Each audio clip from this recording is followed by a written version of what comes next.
Department থেকে আগত my dear officials এবং headmaster, headmistress, teachers and all other dignitaries, I welcome all of you. আমি আপনাদের এই অনুষ্ঠানে সকলকে স্বাগত জানাই, শুভেচ্ছা জানাই। এবং আমরা আজকে যে দিনটা আমাদের সকলের জন্য খুবই মহত্বপূর্ণ দিন, যে আমরা গ শ্রেণী মুক্ত রাজ্য থেকে 1972 সালের 21শে জানুয়ারি আজকের এই দিনটিতে আমরা পূর্ণ রাজ্য লাভ করেছি। এবং তারপর থেকে দেশের জনকল্যাণমূলক সরকার, রাজ্যের জনকল্যাণমূলক সরকার ত্রিপুরার বিভিন্ন বিষয়ে উন্নয়নের জন্য বহুমুখী পরিকল্পনা নিতে শুরু করেন, যার মধ্যে আমরা যেগুলি বিশেষ স্পষ্টতভাবে আমাদের সামনে দেখি, যে রাস্তা, পরিকাঠামো উন্নয়ন, শিক্ষা, স্বাস্থ্য সহকারে ত্রিপুরার যত রকম ডিপার্টমেন্ট আছে সব ডিপার্টমেন্ট একত্রিতভাবে ত্রিপুরার জনগণের কাছে জনগণের উন্নয়ন। আমাদের উত্তর ত্রিপুরা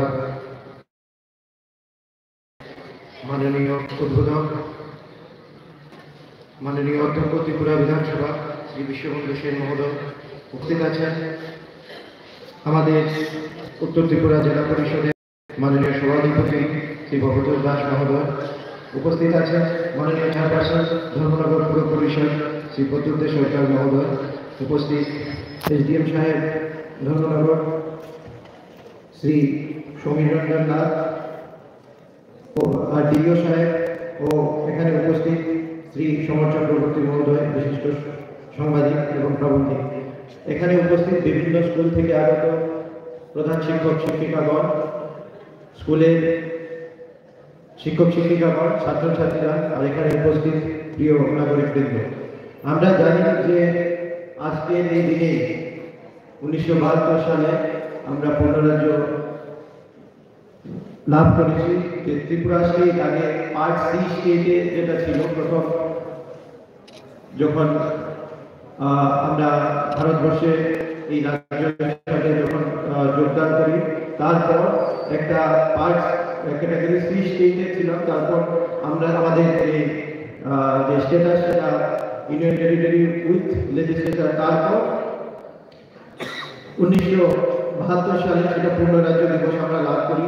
সেটা হয়েছিল north east area reorganisation act 1971 এর মাধ্যমে। তার পাশাপাশি নর্থ ইস্টের আরও কয়েকটা রাজ্য সেই সাথে এই অ্যাক্টের মাধ্যমে পূর্ণ রাজ্য স্ট্যাটাস সেটা লাভ করেছে। তারপর থেকে আপনারা দেখছেন যে সরকারের যে বিভিন্ন ধরনের পদক্ষেপ, জনকল্যাণের স্বার্থে যে ধরনের পদক্ষেপ, সেই সমস্ত জিনিস আমরা যেটা বলি বিকেন্দ্রীকরণ, ডিসেন্ট্রালাইজেশনের মাধ্যমে সেগুলি আমাদের রাজ্য করতে পারে। তো সেই ক্ষেত্রে বিভিন্ন স্তরে যেমন পাবলিক রিপ্রেজেন্টেটিভরা থাকে, তারা তাদের ওই ক্ষেত্রে ওনাদের ডিসিশন নিতে পারে। তারপরে লোকের যে সমস্যাগুলি, সেই সমস্যাগুলি সমাধানের জন্য সেইখানে কিন্তু ডিসিশন দেওয়া যেতে পারে।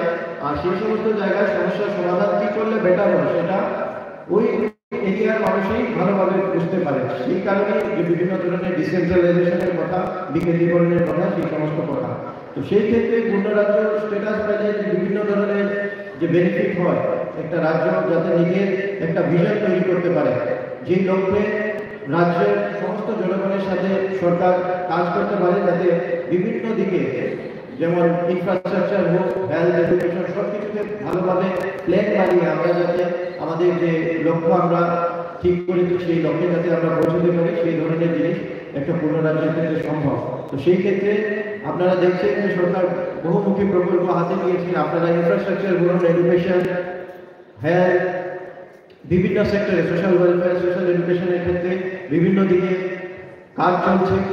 আপনারা দেখেছেন যে এখন একটা জিনিস আমরা বলে থাকি যে সবাইকে যে বেনিফিট রাজ্যের, যে আমাদের দেশের ডেভেলপমেন্টের, সেটা যাতে প্রত্যেক ইন্ডিভিজুয়াল পর্যন্ত যাতে পৌঁছাতে পারে, সেই ক্ষেত্রে আমাদের সরকার সেই দিকে কাজ করে চলেছে। আপনারা দেখেন যে এখন বিভিন্ন স্কিমের মধ্যে